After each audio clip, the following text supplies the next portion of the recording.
Okay, glory, hallelujah. Let's now go to the Word of God. And we entitled our devotion this morning, How to Win Your Battle. Pakisulat na nga po ninyo dyan, I am a winner. I won my battle. I am a winner. I am more than conqueror. Yes, you have to declare that in every battles of life, you are a winner. Alam niyo kapag hindi po umaayon sa buhay ang ating pong sitwasyon, minsan ay karamihan sa atin ay ating tinatanggap na lang, ano? Tinatanggap na lang ang mga pangit na nangyayari sa buhay po natin. And sometimes we feel so weak, we feel so sad, lonely. It seems like, oh sige, pabayaan na lang yung mga pangit na nangyayari sa buhay natin. I accept my kapalaran, parang gano'n, ano?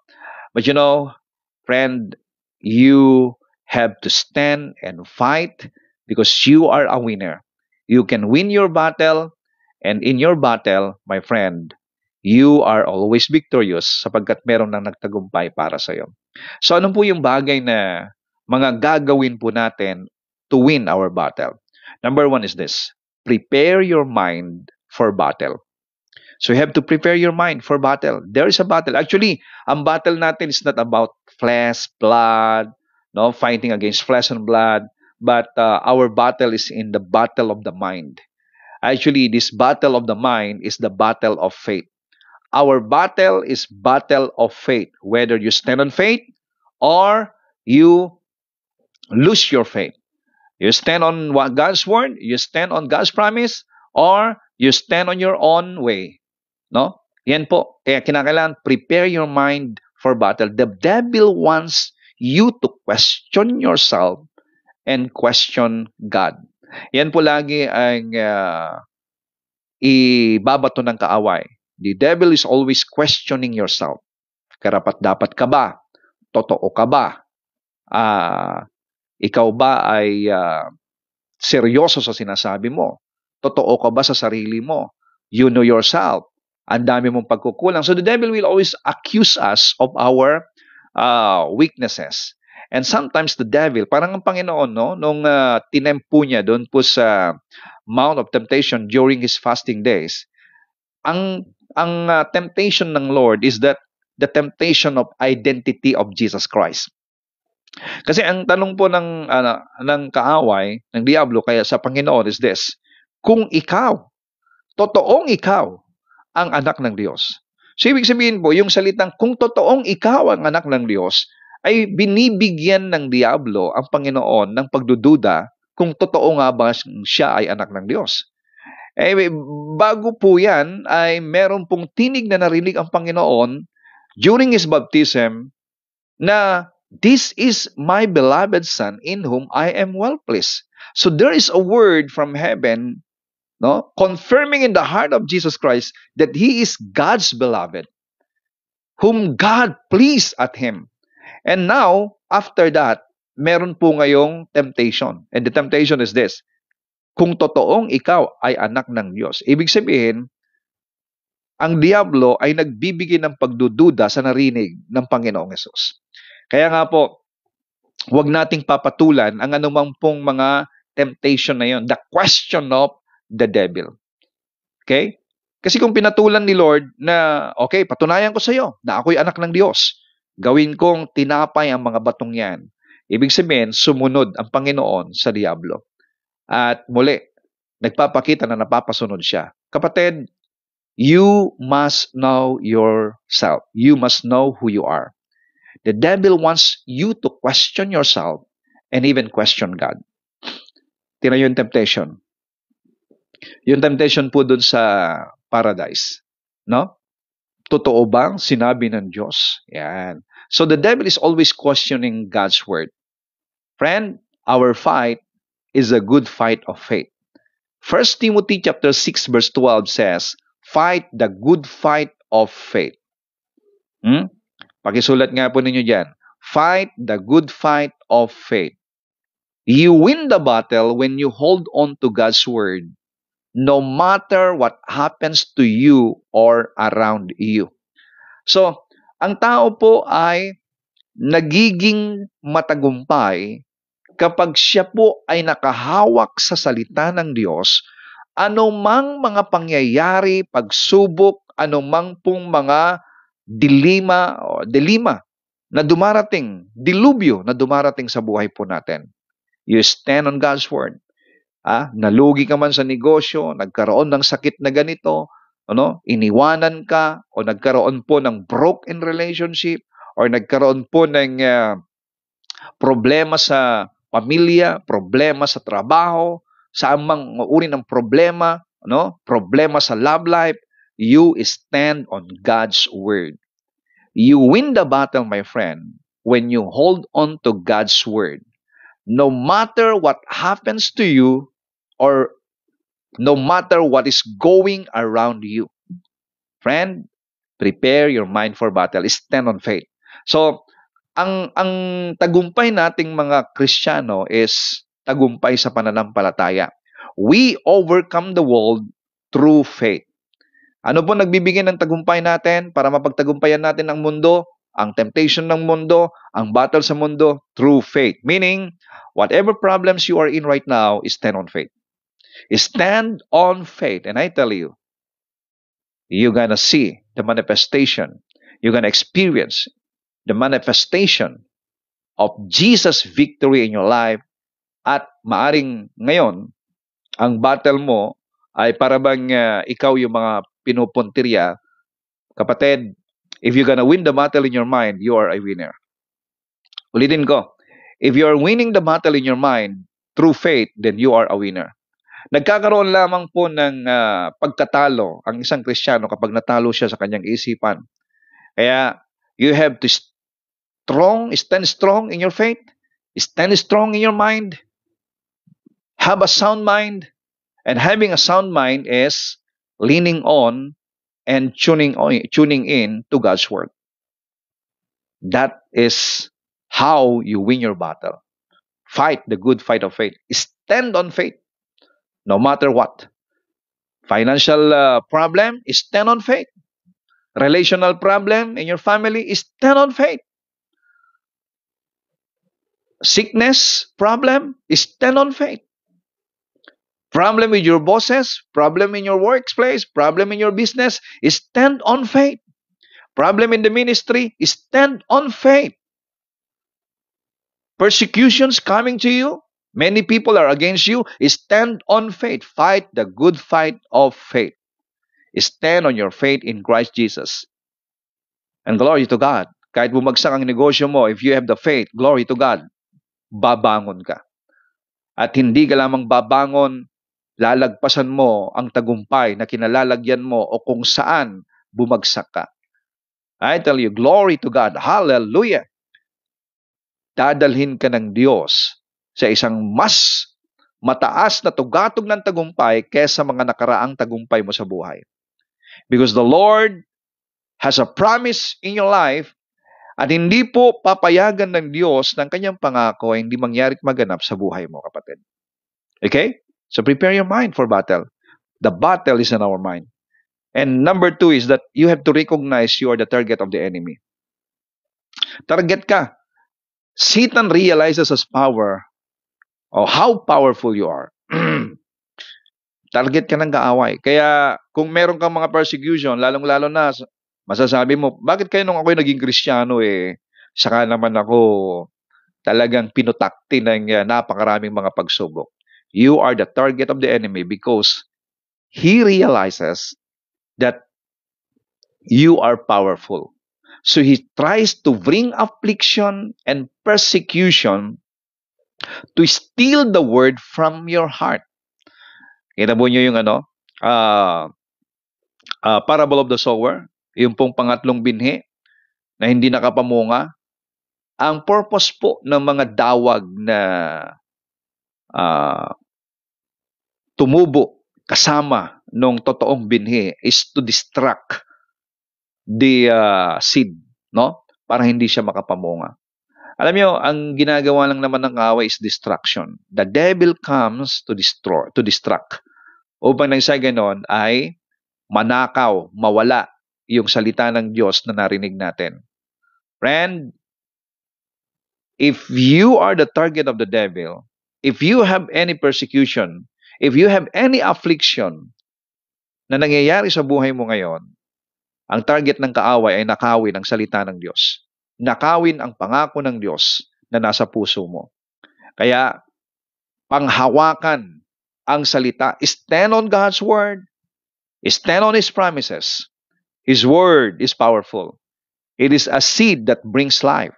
God's word is a seed that has life, and it brings life. It brings healing. It brings prosperity. It brings victory. It brings peace. It brings joy. It brings the wholeness of life. That is the word of God. Kaya nga po napakahalaga yan. At yan ang ninanakaw ng kaaway. Kaya kapag tinatarget ka ng kaaway, binibigyan kanya ng confusion, binibigyan kanya ng distraction upang maiwala ang focus mo sa salita ng Diyos. But you have the wisdom of the Lord. Hindi ka maiisaan ng kaaway because you stand on His word. Sa dami ng problema ng tao, no, kahit na gaano karami yan, kahit gaano kabigat yan, hindi pinag-uusapan yan kung gaano kabigat yan eh.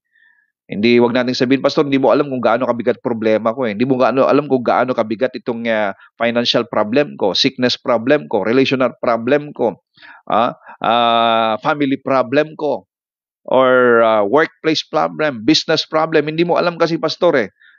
Kapatid, kahit gaano kalaki pa yan, hindi pwedeng tumapat yan sa salita ng Diyos. Your problem has no match with the Word of God. I tell you. The Word of God is powerful to destroy, to melt, to dissolve every problem, and the Word of God has a solution to every man's problem. Ang ginagawa lang ng kaaway is to took away your focus to the Word.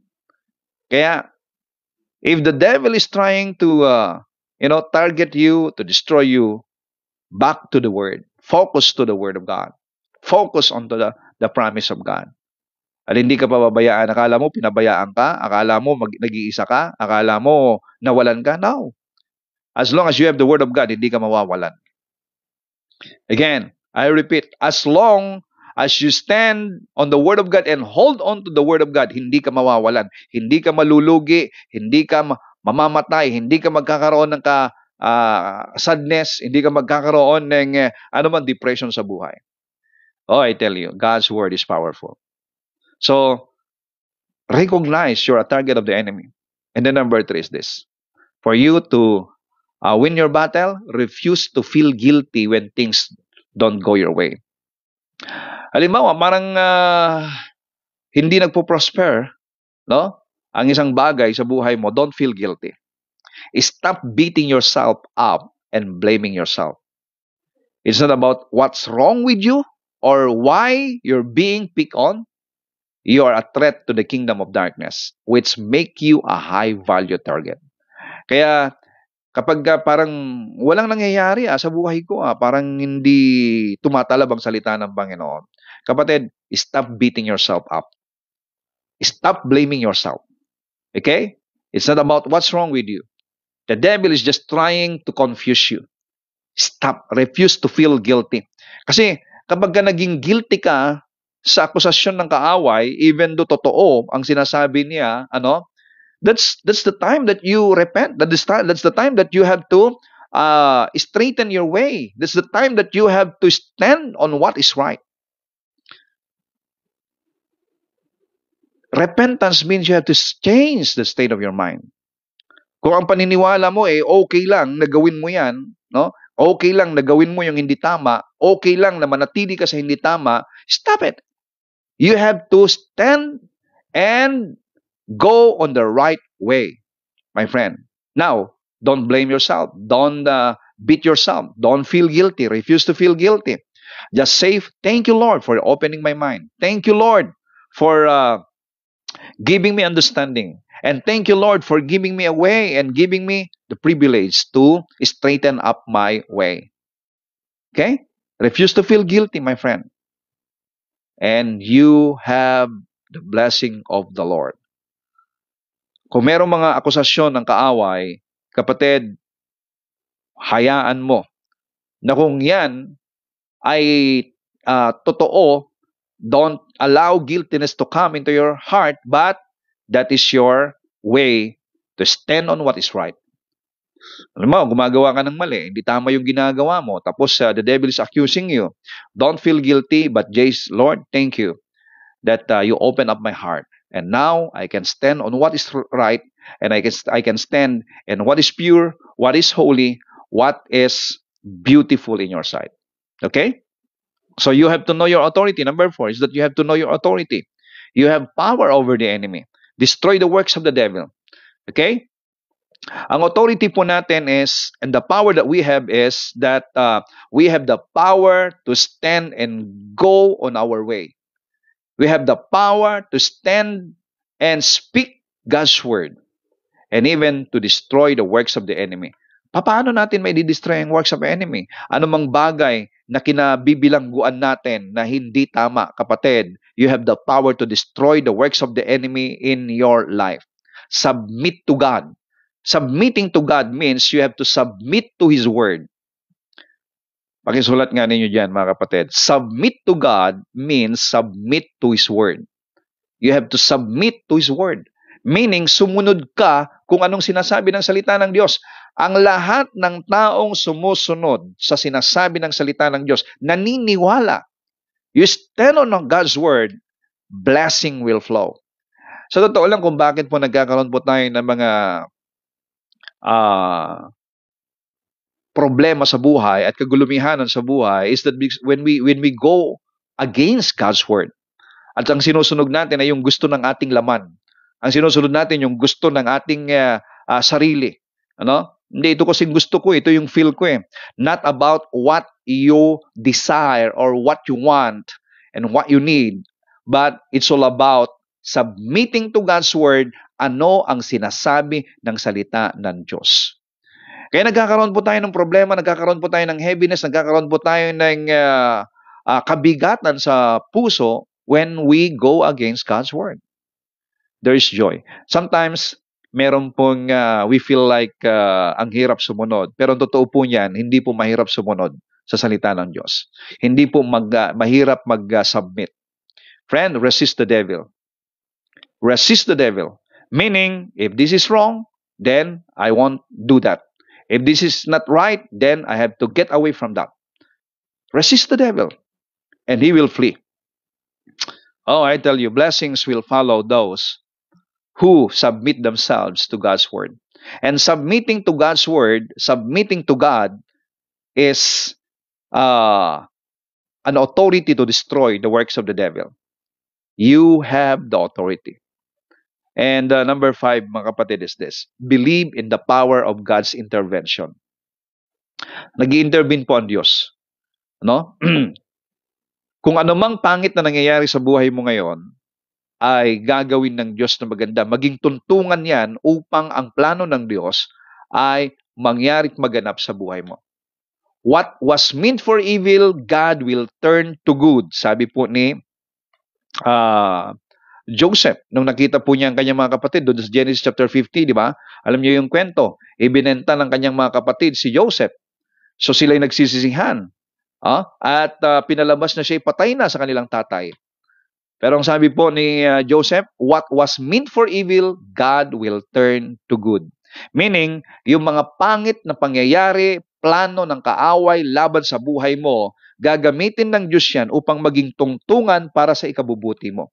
Kaya kung meron mga pangit na nangyayari sa buhay mo ngayon, kapatid, don't be dismayed, don't be discouraged, don't be depressed. Just keep standing on God's word, put your trust in Him. The Lord knows what is happening in your life. Gagawin niya ang isang magandang bagay sa buhay mo. No? We have to stop asking why and why me, Lord? No? Stop asking why and why. Just trust God. He can turn any situation around if we surrender it to Him. The Lord can turn your bad situation into a good situation for your benefits if you're gonna surrender your life to Him. Katulad po ni Joseph. Hindi po siya nagtanim ng sama ng loob. Nanatili po siyang nagtiwala sa Diyos. Hindi po madali yung kanyang kinaharap ang nangyari po sa kanya. May pinagpapala siya kahit saan siya nagpunta because he keep trusting the Lord. Ito po napansin ko, kahit saan ka magpunta, kahit mawala na lahat sa buhay mo, kapatid, if you keep trusting on God, blessings will grow and multiply into your life. Kasi ang blessing mo si Lord eh. Your blessing is the Lord. Pakisulat nga ninyo yan, my blessing is the Lord. Oh, you can say, the Lord is my shepherd, I shall not want. Hallelujah. The Lord is your shepherd, you shall not want. If God is your blessing, then no fear, kapatid. Mawala lahat yan, mawala lahat ito. No fear, the Lord is your blessing. Katulad po ni Joseph, walang-wala siya. Walang pinag-aralan, walang tinapos, alipin nga siya eh. Pero dahil sa pagtitiwala niya sa Diyos, he keep trusting God, he keep attached to the Lord, he keep praying, glory to God, there is always a promotion on him. Eto na, nung pinagpapala na siya, napagbantangan na naman siya na rapist. Normal yun. Wag tayong, kung anumang bintang sa'yo ng kaaway, kasi you are the target of the devil nga eh. Napagbintangan siya na rapist, ayan, nakulong na naman siya. At akala mo, doon sa kulungan, sabi ng Diablo, siguro wala nang pag-asa yan, nakakulong na yan, hanggang mamatay na yan dyan. Pero siya po'y nananatili pong nagtitiwala sa Diyos kahit sa loob ng kulungan. Wow, glory to God. And you know the story. Mula po sa pit, in a place na it seems no more hope, nagkaroon po ng matinding promotion.